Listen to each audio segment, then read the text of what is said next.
Irmãos, desde sexta-feira, 4 da tarde, eu estou cometido uma rouquidão. Eu pregaria hoje de manhã e agora à noite. Inclusive, até agora à noite, eu deixei o reverendo Ulisses no chamado stand-by. Ele já tirou até os gravados do seu terno, que eu falei, reverendo, fica atento, se eu fizer um sinal, que a voz não vai sair, mas a voz eu creio que vai sair. Eu não devo me ater muito tempo, mas estava com saudade de pregar. Eu não sei se os irmãos estavam com saudade, mas eu estava com saudade da minha igreja. 2 domingos fora, um em virtude de um convite aqui mesmo em Belo Horizonte, e um outro na semana passada, um convite na região dos Lagos do Rio de Janeiro. Vamos abrir a palavra de Deus, Eclesiastes capítulo 3.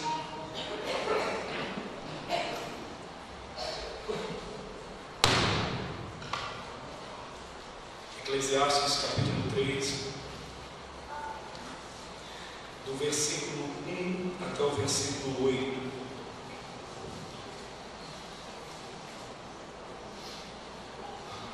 A Mariana está lhe fazendo sinal. As crianças até 10. Nós vamos fazer o seguinte: a professora, o professor podem sair por trás junto com as crianças. As crianças até 10 anos podem sair por trás hoje, ou aqui pela lateral. Eclesiastes capítulo 3, verso 1 até o verso 8. Passamos a leitura alternada destes versos. Tudo tem o seu tempo determinado, e há tempo para todo propósito debaixo do céu.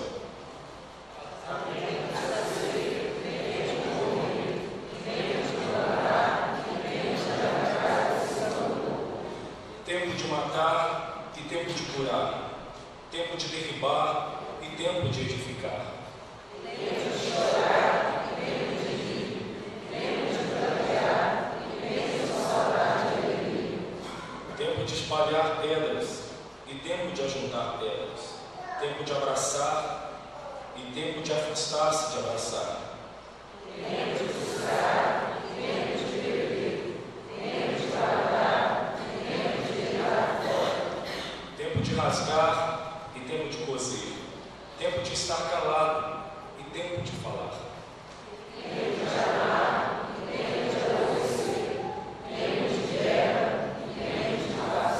Vamos orar mais uma vez. Senhor, desejamos sermos edificados através da Tua palavra.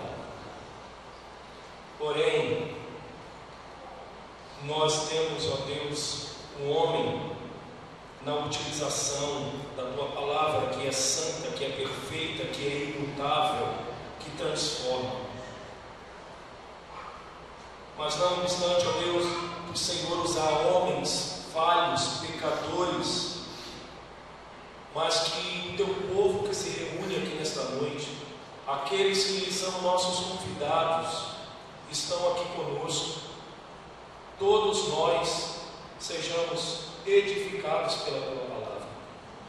Senhor, nós entregamos a Ti hinos, cânticos, ofertas, dízimos, e nós, ó Deus, aguardamos esse momento onde a instrução da Tua palavra fortalece as nossas vidas.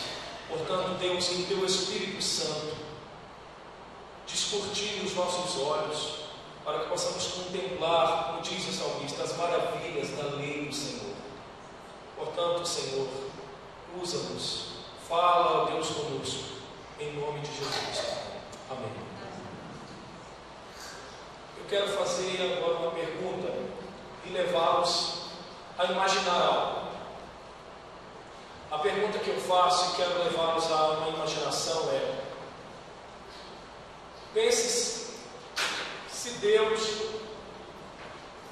a partir de hoje, mostrasse o fim dos nossos dias e chegasse até a nós, falasse melhor dizendo, para nós, dissesse: você, eu estou olhando aqui para o Felipe, você tem 30 dias de vida. Só uma conjectura, tá, Felipe? Ele fez assim. Imagine se Deus chegasse e falasse para você, falasse para mim, dissesse: você tem 30 dias a partir de hoje de vida. Consegue imaginar? Aí a outra pergunta que eu faço é: você conseguiria fazer tudo o que você planeja, o que você sonha para a sua vida nesses 30 dias? Será que você conseguiria? Será que eu conseguiria fazer tudo o que eu sonho, que eu imagino, que eu planejo em 30 dias? Por que eu estou lançando estas perguntas e levando a nossa mente a esta imaginação? Porque muitos de nós interpretamos este texto como se nós tivéssemos tempo para tudo debaixo do sol. E na verdade nós não sabemos, nós sabemos, melhor dizendo, que nós não temos tempo de fato para tudo debaixo do sol. Você alguma vez já disse para alguém a seguinte palavra, a seguinte frase: eu não tive tempo? Eu estou olhando aqui para o Irinalvo, eu disse isso para o Irinalvo na quinta-feira. Nós tínhamos uma conversa marcada por algumas semanas aí para trás, não conseguimos, e éramos para conversar essa semana. Na quinta-feira eu disse: Irinalvo, não tive tempo essa semana para a gente sentar e conversar. Não foi? Você já disse isso para alguém? Eu não tive tempo. Isso só revela que o texto que nós estamos diante dele vai nos mostrar. Vai nos mostrar que nós não temos tempo para tudo na nossa vida que nós sonhamos e desejamos debaixo do sol. Possivelmente esses versículos aqui são os mais conhecidos do livro de Eclesiastes. Todo mundo cita de vez em quando este versículo. A gente fala para alguém: calma, há tempo para tudo. Calma, há tempo para tudo. E eu me lembro que para a última pessoa que eu citei este versículo, a Dona Ercília, quando eu fui levar a ceia para a Dona Ercília. E eu lembro que eu falei deste texto aqui para a Dona Ercília, porque todas as vezes ela se derrama em choro, de saudade dos tempos de SAF, quando viajava para o João Moleval, de outras cidades adjacentes aqui de Belo Horizonte, e ela sempre lembra com muito saudosismo esse tempo. Esse texto aqui, na verdade, irmãos, o que esse texto diz? Esse texto nos diz pelo menos, e nos abre pelo menos 3 janelas, podemos imaginar assim, ou 3 quadros que você desejar. O primeiro quadro que esse texto nos mostra, que é o que eu quero me ater nesta noite, de uma forma breve. O primeiro quadro que nos abre estes versículos aqui é a bênção de Deus, a bênção da criação de Deus, regulada, organizada e dividida em épocas. A bênção da criação de Deus, organizada, regulada e dividida em épocas. Esse texto também nos abre uma outra janela, um outro quadro, que é a maldição que veio devido à queda, que reduziu o nosso tempo, ou seja, que estragou esta criação organizada por Deus. Mas eu não vou me ater a esta segunda parte hoje, e nem a terceira. A terceira parte, ou o terceiro quadro, ou janela que esse texto nos conduz é a bênção de olhar para o futuro e ter esperança que a maldição acabará, que essa desorganização após a queda acabará. Eu quero me ater nessa noite então sobre esse primeiro aspecto, a bênção da criação de Deus, regulada, organizada e dividida em épocas.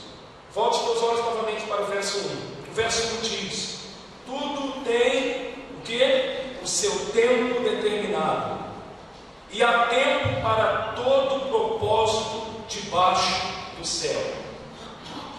Ou seja, não são todos os propósitos dos homens que Salomão está aqui dizendo, o que Salomão na verdade diz.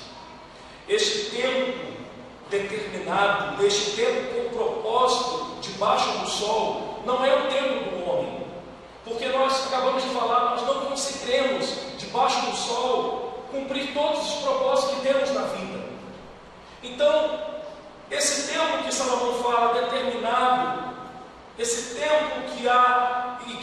existe para todo propósito debaixo do céu. De quem é esse tempo que Salomão está falando aqui? Salomão está falando do tempo de Deus. Do tempo de Deus. Esse tempo pertence a Deus, não nos pertence. O próprio Salomão, no livro de Provérbios, diz: o coração do homem pode fazer planos, mas a resposta dos lábios vem do Senhor. Então, ao olhar para esse texto, não imaginemos que temos esse tempo em nossas mãos, que este tempo determinado, este tempo com propósito debaixo do sol ou debaixo do céu, este tempo pertence a Deus, a um Deus soberano, a um Deus que governa todas as coisas, porque foi Ele quem criou esse tempo. Deixa a tua Bíblia marcada, vá até Gênesis capítulo 1. Gênesis capítulo 1.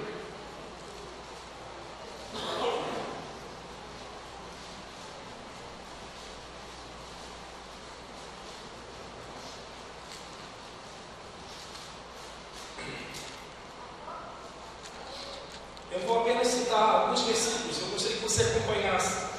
O verso 5 diz que Deus chama a luz de dia e as trevas noite, e diz: houve tarde e manhã. O que diz o final do verso? O primeiro dia. O verso 8 diz que chamou Deus o firmamento dos céus, e houve tarde e manhã. O que? O segundo dia. Verso 13: houve tarde e manhã, o terceiro dia.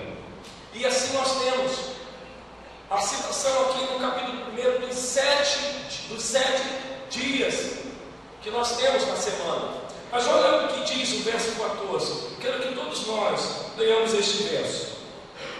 Disse também Deus: haja luzeiros no firmamento dos céus, para fazerem separação entre o dia e a noite, e sejam eles para sinais, para estações, para dias e anos.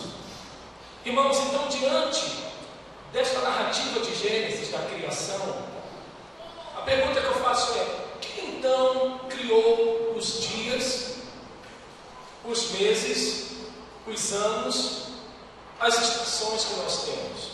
Quem foi? Deus. Foi Deus que criou. E Ele criou isso de uma forma organizada. Ele criou isso, conforme eu coloquei em cima aqui, de uma forma organizada, de uma forma dividida, para que pudéssemos desfrutar deste tempo que Ele colocou e que Ele estabeleceu sobre a terra e que Ele nos concedeu. Eu lembrei agora, poeta aqui de Itabira, o mais famoso, Carlos Drummond de Andrade. Ele tem uma poesia que fala sobre o tempo, fala sobre as estações. E ele diz que isso, ele não chega a colocar Deus na sua poesia, mas se olharmos com outros olhos, ali de uma graça comum, Carlos Drummond de Andrade, ele nos traz o aspecto da graça comum, como que é importante termos dias, meses, anos e estações. Porque depois, às vezes, de uma semana tão exaustiva, tão cansativa, como é bom chegar ao final de semana, não é verdade? Como é bom chegar ao sábado e poder falar assim: ufa, hoje eu posso acordar um pouquinho mais tarde. Verdade que tem alguns sábados que nós não conseguimos. Tem até alguns irmãos que trabalham no sábado. Como é bom, pelo menos assim eu penso, e eu quero crer que você também pense, como é bom chegar no domingo, o dia do Senhor, e mesmo depois de um sábado, talvez às vezes corrido e tudo, dos nossos afazeres, chegar assim: hoje é o dia do Senhor, estou caminhando para a igreja. Como é bom chegar no final de um ano, depois de um ano, às vezes com revés na vida, ou com vitórias, mas chegar ao final do ano, aquele período ali de Natal, de Ano Novo, traz um renovo no nosso coração, traz uma alegria, uma nova esperança, uma nova expectativa. E Salomão diz que isto é propósito de Deus. Foi Deus que determinou e que estabeleceu isso debaixo do sol. Verso 2 diz então que Deus pega este tempo que pertence a Ele e Deus divide este tempo. Salomão aqui pelo menos vai citar 14 polos ou 14 extremos deste tempo que Deus nos concedeu debaixo do sol. A partir do verso 2, olha o que Salomão diz: há tempo de nascer e tempo de morrer, tempo de plantar e tempo de arrancar o que se plantou, tempo de matar e tempo de curar, tempo de derribar e tempo de edificar, tempo de chorar e tempo de rir, tempo de prantear e tempo de saltar de alegria, tempo de espalhar pedras e tempo de ajuntar pedras, tempo de abraçar e tempo de afastar-se de abraçar, tempo de buscar, tempo de perder, tempo de guardar e tempo de deitar fora, tempo de rasgar e tempo de coser, tempo de estar calado, e como é difícil, hein? E tempo de falar, tempo de amar e tempo de aborrecer, tempo de guerra e tempo de paz. Salomão então elenca aqui nesse texto 14 pares, na verdade de polos, de extremos. E na verdade, quando nós estudamos todo o múltiplo de 7 nas Escrituras, nós estamos falando, dentro da linguagem hebraica, de uma perfeição. 7 na Bíblia nos remete a uma perfeição, a um número exato, a um número perfeito, e consequentemente os seus múltiplos. Então o que Salomão diz aqui nestes 14 extremos ou polos da vida que nós temos debaixo do sol, que Deus nos concedeu, na verdade são tempos perfeitos de Deus. Apesar do segundo aspecto que eu devo abordar na próxima ocasião que trabalharmos no texto aqui de Eclesiastes, nós vamos ver que essa maldição entrou dentro desse tempo, conforme o versículo 3, quando diz tempo de matar. Isso aqui vai nos remeter à queda do homem.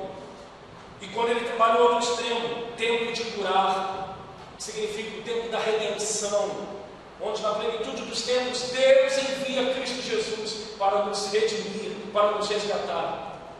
Mas o que então, voltando aqui, quando nós falamos desse tempo de bênçãos de Deus, desse tempo organizado, dividido por Deus, nós temos que entender, queridos, uma coisa muito importante. E eu vou me ater somente no versículo 2, como por exemplo nessa noite, quando Salomão diz tempo de nascer e tempo de morrer. Em outras palavras, Salomão diz para a gente o seguinte: o nosso nascimento, ele não é obra do acaso, dos pais terem parado de tomar o remédio anticoncepcional e planejar e dizer assim: olha, vamos ver se nasce lá para dezembro, para janeiro, fevereiro. O que Salomão nos diz que esse tempo é um tempo que Deus determina. Podemos planejar, fazer tabelinha, fazer tudo, mas quem traz a nossa vida à existência, ou quem trouxe a nossa vida à existência, e quem determinou o dia, foi Deus. Eu nasci no dia 3/3/77. Deus estabeleceu este ano. Na verdade, não era nem para ter nascido, porque minha mãe já tinha 2 filhas e estava grávida de um menino. O menino nasceu, porém nasceu morto. E meu pai disse para minha mãe: não quero mais filhos. E veio eu, obra do acaso.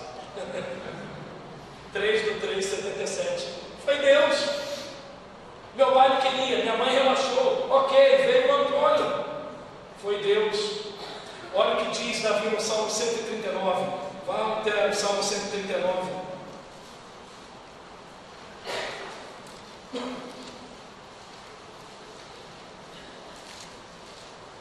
Para quem não podia falar, eu estou gritando desde o início. Salmo 139.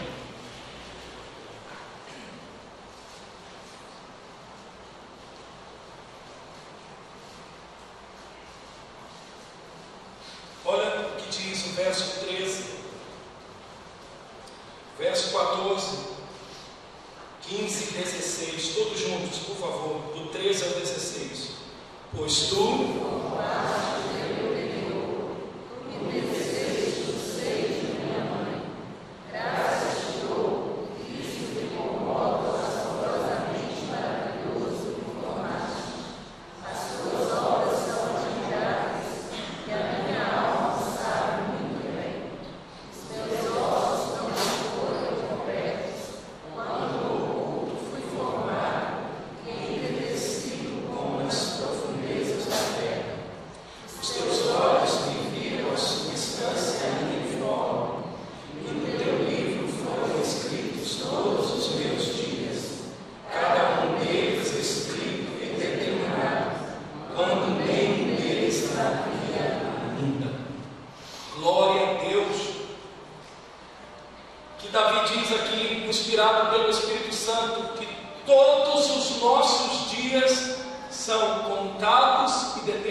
Então, meu irmão e minha irmã, vocês, ou você que nos visita, nada da nossa vida é obra do acaso. Nada.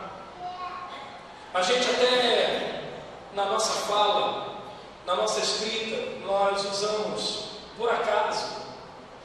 A Camilinha, eu estava vendo uma postagem dela, cadê a Camilinha? No Facebook, dizendo que ela tinha esquecido o cartão na passagem, a mãe deu o dinheiro sumiu, e ela foi colocando entre parênteses. Por acaso, tudo assim, deixando muito claro que ela não compreendia como obra do acaso, mas como providência de Deus. A ponto de uma pessoa falar assim: eu pago a tua passagem. O trocador falou: não, desce pela frente. Providência que não faltava. Mas o que acontece, queridos? Nada então na nossa vida é obra do acaso. O que o apóstolo Paulo, ao escrever para aqueles irmãos que estavam lá em Roma, no capítulo 8, verso 28, diz: quem sabe?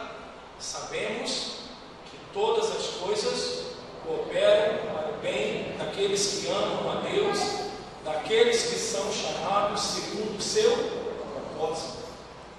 O que significa quando Paulo diz: sabemos que todas as coisas? Esse todas as coisas significa o quê? Significa literalmente todas as coisas. Pastor, então como é? Você está dizendo que até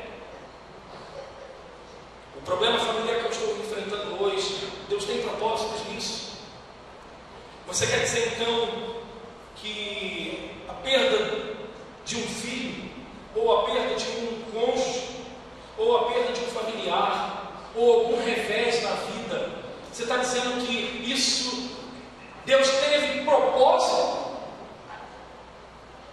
Deus sabia? Eu estou dizendo isso mesmo. É isso mesmo que você está entendendo. Deus tinha propósito. E Deus tem propósitos. Muitos desses propósitos nós não vamos conseguir enxergar agora. Jesus mesmo disse: tem coisas que eu faço agora que vocês não entendem. Vocês vão entender depois, lá na frente. Tem coisas que nós não entendemos. Eu falava ontem, eu não lembro com quem, sobre os mistérios de Deus. Paulo, na brilhante doxologia em Romanos, ele diz: quem, pois, compreendeu a mente do Senhor? Ou quem foi o seu conselheiro? Quem primeiro deu a ele para que viesse a ser restituído? Porque dele, por meio dele e para ele são todas as coisas. Jó, quando entra em crise de tanta calamidade que sobreveio na sua vida, Deus deixa ele falar e Jó desabafa. A partir, se eu não estou equivocado, do capítulo 37, Deus chama Jó para uma conversa. E Deus fala: Jó, onde você estava quando eu criei todas as coisas? Jó, quando eu chamei as estrelas à existência, quando eu formei todas as coisas, onde você estava, Jó? Jó coloca a viola no saco e diz: uma vez disse eu, outra vez calei minha boca. Mas lá no final do seu livro ele diz: bem sei que tudo podes, e nenhum dos teus planos podem ser o quê? Frustrados. Porque o tempo pertence a Deus. O tempo não nos pertence. O tempo pertence a um Deus soberano, um Deus que governa muito bem todo este universo. Eu concluo essa primeira parte daqui de Eclesiastes 3, de 1 ao 8, com as seguintes aplicações para a gente. Não olhe para a sua história com uma visão fatalista. Não olhe para a história da sua vida com uma visão de que tudo é obra do acaso. Que você hoje está nessa profissão porque foram te afunilando para que você pudesse estar nessa profissão. Que você hoje casou com essa pessoa porque na época você queria sair logo de casa, ter a liberdade. Porque você está nessa faculdade, porque, enfim, não olhe para a tua vida com uma visão fatalista. Como que se as coisas acontecem de forma aleatória e de que ela está fora do controle. Não olhe para a tua vida desta forma. Olhe para a tua vida sabendo que existe um Deus soberano que faz todas as coisas para que o caráter de Cristo, o seu Filho, seja forjado na tua vida.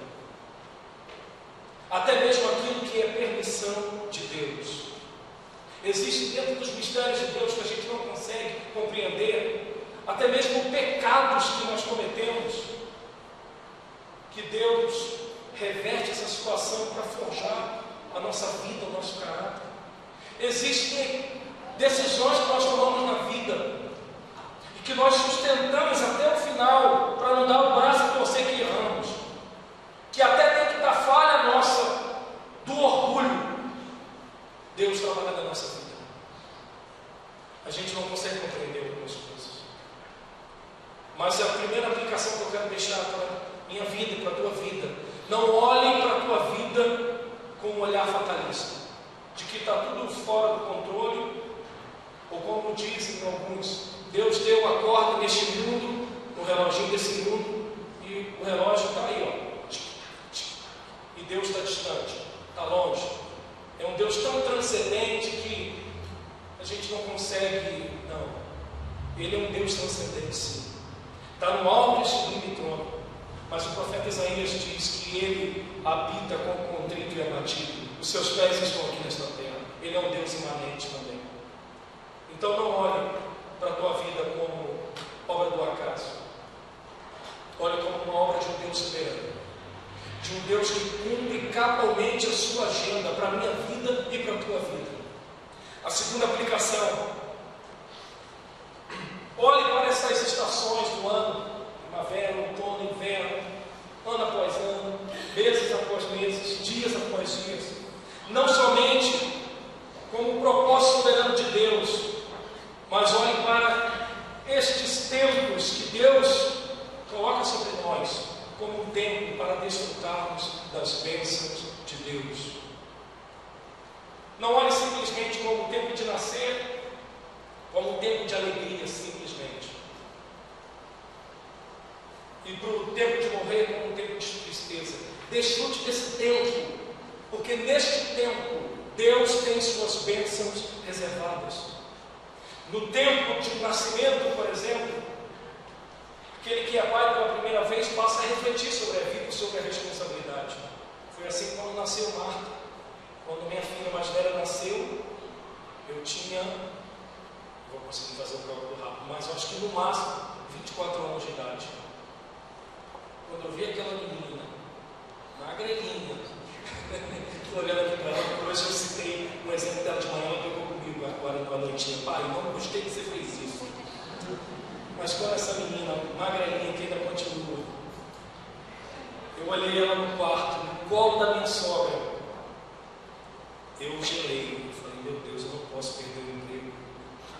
Eu não posso isso, eu não posso aquilo. Aí eu comecei a pensar, igual aquela propaganda, né? Que o médico fala, nasceu um gêmeos, time de basquete. Eu comecei, meu Deus, eu não posso perder o emprego. Eu não posso brigar com meu pai, porque senão ele vai querer a casa. Eu não posso fazer isso, eu não posso fazer aquilo. Eu entrei em crise. Como também nós temos que desfrutar do tempo, como o exemplo que nós demos aqui, que é o verso 2 de morte. O próprio Salomão, um pouco mais à frente, ele vai dizer: melhor é estar numa casa onde há luto do que onde há banquete. Porque na casa onde há luto, a gente reflete sobre a vida.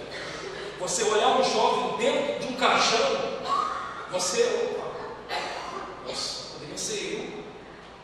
Você olhar uma criança dentro de uma urna, como no ano passado sepultamos um recém-nascido da família Berger, a gente dá aquele barco, opa, eu estou correndo 360 por hora, vou pisar no freio, calma, a vida não é assim, não. Então desfrute das bênçãos de Deus, dentro dessas estações, dentro desses períodos que Ele nos concede debaixo do sol, sabendo que o tempo é dele. E por fim, nós devemos ser agradecidos ao Senhor em todo o tempo. Essa talvez seja a maior dificuldade nossa, sermos agradecidos a Deus em todo o tempo. Porque quando Deus cumpre aqueles propósitos que nós temos, aqueles alvos pessoais, aí é fácil agradar a Deus. Ou melhor, se agradar dele. Como é gostoso. Mas quando oramos por algo, buscamos algo, desejamos algo, e Deus não nos concede, não é difícil, irmãos, agradecer a Deus. Na verdade, isso só acontece comigo, eu acho. Claro que é difícil. Mas o apóstolo Paulo, escrevendo para os irmãos lá em Tessalônica, capítulo 5, ele diz: em tudo dai graças. Por quê? Esta é a vontade de Deus em Cristo Jesus. Terceira pregação, então, que eu deixo para as nossas vidas aqui é: sejamos agradecidos ao Senhor em todo o tempo. Em tempo de vida, em tempo de morte. Jó disse, quando os seus filhos estavam mortos, quando ele, na verdade, ele recebeu a notícia, e Jó disse: o Senhor me deu, o Senhor, bendito seja o nome do Senhor. Num tempo de adversidade, ele levantou a sua voz para agradecer ao Senhor. Eu concluo o texto contando uma história que eu não sei se foi real, mas disse que uma pessoa, aconselhando-se com um pastor, A pessoa disse: pastor, me resuma esse tempo de gabinete com o Senhor aqui em poucas palavras. A pessoa aconselhada pediu ao pastor: para que resumir esse aquele aconselhamento? E a pessoa estava passando um momento muito difícil de adversidade. E o pastor sabiamente resumiu o seu aconselhamento com as seguintes palavras: vai passar. Vai passar. Em outras palavras, é isso que Salomão nos diz nessa primeira parte aqui de Eclesiastes 3, 1 ao 8. Dentro dos propósitos soberanos de Deus que Ele tem debaixo do sol, o tempo para as nossas vidas, Ele vai passar. Você talvez hoje esteja em momentos eufóricos, de alegria, de bonança. Mas eu tenho uma triste notícia: esse tempo vai passar. Mas tem uma palavra também de esperança para você. Talvez você esteja aqui nessa noite, você entrou por essas portas, conforme um irmão me disse hoje pela manhã, e disse assim: pastor Ulisses pregou para mim, falando sobre esperança, perseverança. Talvez você tenha entrado aqui sem esperança, com vontade de desistir, com problemas no casamento, na família, com criação de filhos, com problema no trabalho, com desemprego. Vai passar. Vai passar. Porque Deus tem um tempo determinado debaixo do sol. E Ele é o Deus que está no governo de todas as coisas. Como disse Salomão no verso 1, tudo tem o seu tempo determinado, e há tempo para todo propósito debaixo do céu. Que Deus nos abençoe. Vamos orar mais uma vez. Senhor, como é confortador, como isso traz não só alento, mas segurança para a nossa caminhada, para a nossa vida, para a nossa alma, Senhor. Saber que esse tempo que vivemos não nos pertence, mas também não pertence ao acaso, pertence ao Senhor, Criador dos céus e da terra, Criador de todas as coisas. Como isso nos traz então, ó Deus, segurança para a nossa caminhada, porque nesta caminhada debaixo do sol, o Senhor tem visto os revés da nossa vida, o Senhor também tem visto, ó Deus, as nossas alegrias. E diante da exposição do conhecimento desse texto, nós então queremos render glórias e graças ao Senhor, porque o Senhor está no controle de todas as coisas. Ajuda-nos então, Senhor, a olharmos para as estações, não só da terra, mas das nossas vidas, as estações da nossa vida que nós passamos. Momento de bonança, momento de escassez, juventude, menopausa chegando. Ajuda-nos a olhar esse tempo como olhar de gratidão, como olhar a Deus de agradecer ao Senhor, porque nós não éramos nem para estar aqui, mas isso tudo é fruto da graça e da bondade de Ti, ó Deus. Muito obrigado, Senhor, pela Tua palavra, porque nos conforta, nos traz segurança. Graças te damos mesmo, Senhor, em nome de Jesus. Amém, Senhor. Fiquem bem, irmãos, para receber a bênção.